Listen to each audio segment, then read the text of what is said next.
السلام عليكم ورحمة الله وبركاته. أهلا وسهلا بكم في قناتكم طيور الزبي. النهاردة يا جماعة جايلكم بمعلومة جديدة ومهمة. طبعا في دخول فصل الصيف بيدخل علينا فواكه وخضروات. من أهم الفوائد اللي هقدمها النهاردة هنتكلم عن فوائد قشور البطيخ للطيور. الجزء اللي احنا هنستخدمه نقدمه للطيور هو الجزء الأخضر المصاحب بالطبقة البيضاء، تمام. وده يا جماعة هستعرض لحضراتكم فوائده. دي أكتر من 7 فوائد، تمام، هكلمكم عنها. قشور البطيخ يا جماعة بتلعب دور فعال في مقاومة أنواع الفطريات التي تهاجم حصلة الطائر باستمرار. طبعا عارفين في الصيف بتنشط فطريات وبتنشط معاها أمراض كتير، هو بيقلل الإصابة بمشاكل الفطريات يا جماعة. تاني حاجة بيقوي المناعة ضد الأمراض. طبعا انتوا عارفين ان جهاز المناعة يا جماعة لازم يكون باستمرار نشط لمقاومة أي مرض، تمام. 3 بيساعد على تنشيط الطائر لأنه مصدر للطاقة قوي جدا، تمام.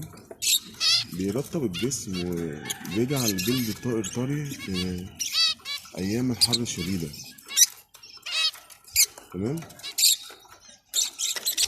بيعدل درجة حرارة الجسم لأنه بيحتوي على مياه كثيرة، والقشور بتحتوي على مياه كثيرة، فدايما بيخلي الطائر رطب، جلده رطب، تمام. بيساعد على عملية الهضم لأنه بيحتوي على الكثير من الألياف. وطبعا يا جماعة بيجدد خلايا الدم لأنه بيحتوي على فيتامين ج، تمام. طيب ايه تاني من فوائد البطيخ؟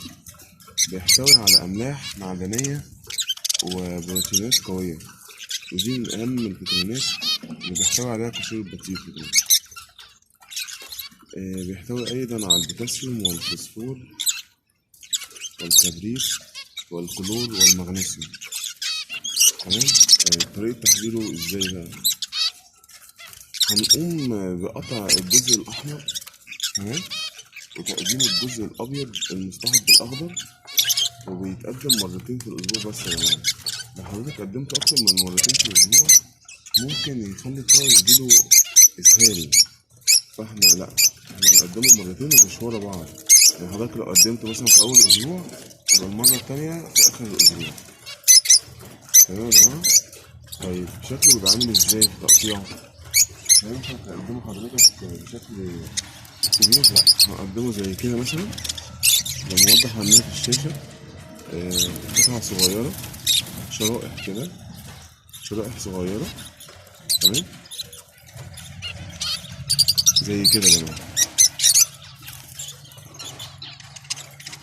شرائح كده صغيرة، تمام. بنقطعها كده صغيرة ونقدمها للطيور، تمام. وده يا جماعة كان بعض فوائد البطيخ. استنوني في فيديو جديد ومعلومة جديدة مهمة تخص كل شيء جديد. متنسوش يا جماعة الاشتراك في القناة وتفعيل الجرس ليصلكم كل معلومة جديدة. والسلام عليكم ورحمة الله وبركاته.